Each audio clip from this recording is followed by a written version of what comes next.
The Book of Helaman. An account of the Nephites, their wars and contentions and their dissensions, and also the prophecies of many holy prophets before the coming of Christ, according to the records of Helaman, who was the son of Helaman, and also according to the records of his sons, even down to the coming of Christ.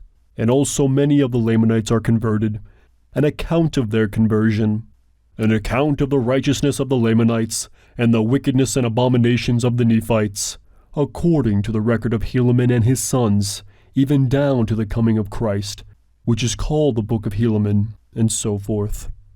Chapter 1. Pahoran II becomes chief judge and is murdered by Kishkumen. Pecumeni fills the judgment seat. Coriantumr leads the Lamanite armies, takes Zarahemla, and slays Pecumeni. Morinihah defeats the Lamanites and retakes Zarahemla, and Coriantumr is slain. About 52 to 50 BC. And now behold, it came to pass in the commencement of the 40th year of the reign of the judges over the people of Nephi, there began to be a serious difficulty among the people of the Nephites. For behold, Pahoran had died, and had gone the way of all the earth. Therefore, there began to be a serious contention concerning who should have the judgment seat among the brethren, who were the sons of Pahoran. Now these are their names who did contend for the judgment seat, who did also cause the people to contend: Pahoran, Pianchi, and Pecumeni. Now these are not all the sons of Pahoran, for he had many, but these are they who did contend for the judgment seat. Therefore they did cause 3 divisions among the people. Nevertheless it came to pass that Pahoran was appointed by the voice of the people to be chief judge and a governor over the people of Nephi. And it came to pass that Pecumeni, when he saw that he could not obtain the judgment seat, he did unite with the voice of the people. But behold, Pianchi, and that part of the people that were desirous that he should be their governor, was exceedingly wroth. Therefore he was about to flatter away those people to rise up in rebellion against their brethren. And it came to pass, as he was about to do this, behold, he was taken, and was tried according to the voice of the people, and condemned unto death, for he had risen up in rebellion, and sought to destroy the liberty of the people. Now when those people who were desirous that he should be their governor saw that he was condemned unto death, therefore they were angry, and behold, they sent forth one Kishkumen, even to the judgment seat of Pahoran, and murdered Pahoran as he sat upon the judgment seat. And he was pursued by the servants of Pahoran, but behold, so speedy was the flight of Kishkumen that no man could overtake him. And he went unto those that sent him, and they all entered into a covenant, yea, swearing by their everlasting Maker, that they would tell no man that Kishkumen had murdered Pahoran. Therefore Kishkumen was not known among the people of Nephi, for he was in disguise at the time that he murdered Pahoran. And Kishkumen and his band, who had covenanted with him, did mingle themselves among the people, in a manner that they all could not be found, but as many as were found were condemned unto death. And now behold, Pecumeni was appointed, according to the voice of the people, to be a chief judge and a governor over the people, to reign in the stead of his brother Pahoran, and it was according to his right. And all this was done in the 40th year of the reign of the judges, and it had an end. And it came to pass in the 41st year of the reign of the judges, that the Lamanites had gathered together an innumerable army of men, and armed them with swords, and with scepters, and with bows, and with arrows, and with headplates, and with breastplates, and with all manner of shields of every kind. And they came down again that they might pitch battle against the Nephites. And they were led by a man whose name was Coriantumr, and he was a descendant of Zarahemla, and he was a dissenter from among the Nephites, and he was a large and a mighty man. Therefore the king of the Lamanites, whose name was Tubaloth, who was the son of Ammoron, supposing that Coriantumr, being a mighty man, could stand against the Nephites, with his strength and also with his great wisdom, insomuch that by sending him forth he should gain power over the Nephites. Therefore he did stir them up to anger, and he did gather together his armies, and he did appoint Coriantumr to be their leader, and did cause that they should march down to the land of Zarahemla to battle against the Nephites.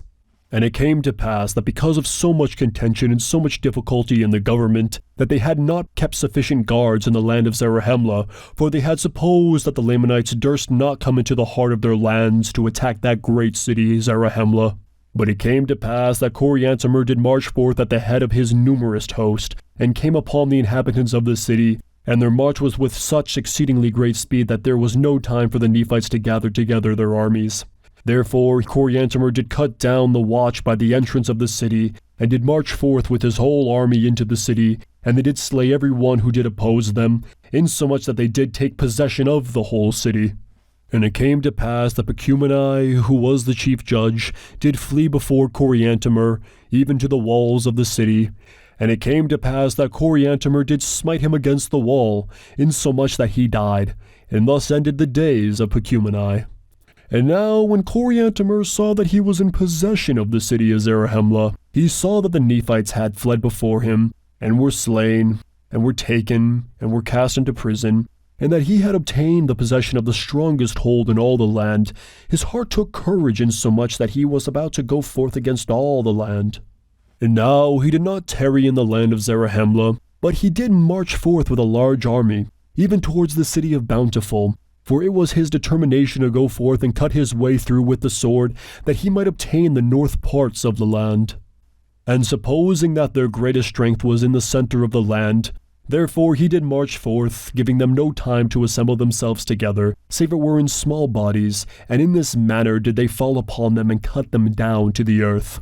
But behold, this march of Coriantumr through the center of the land gave Moronihah great advantage over them, notwithstanding the greatness of the number of the Nephites who were slain. For behold, Moronihah had supposed that the Lamanites durst not come into the center of the land, but that they would attack the cities round about in the borders as they had hitherto done. Therefore Moronihah had caused that their strong army should maintain those parts round about by the borders. But behold, the Lamanites were not frightened according to his desire, but they had come into the center of the land, and had taken the capital city, which was the city of Zarahemla, and were marching through the most capital parts of the land, slaying the people with a great slaughter, both men, women, and children, taking possession of many cities and of many strongholds. And when Moronihah had discovered this, he immediately sent forth Lehi with an army round about to head them before they should come to the land of Bountiful. And thus he did, and he did head them before they came to the land of Bountiful, and gave unto them battle, insomuch that they began to retreat back towards the land of Zarahemla. And it came to pass that Moronihah did head them in their retreat, and did give unto them battle, insomuch that it became an exceedingly bloody battle. Yea, many were slain, and among the number who were slain, Coriantumr was also found. And now behold, the Lamanites could not retreat either way, neither on the north, nor on the south, nor on the east, nor on the west, for they were surrounded on every hand by the Nephites.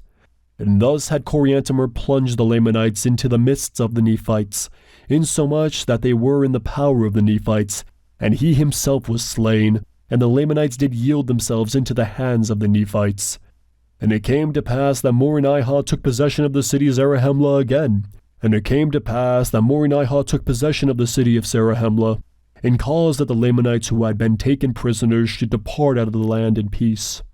And thus ended the 41st year of the reign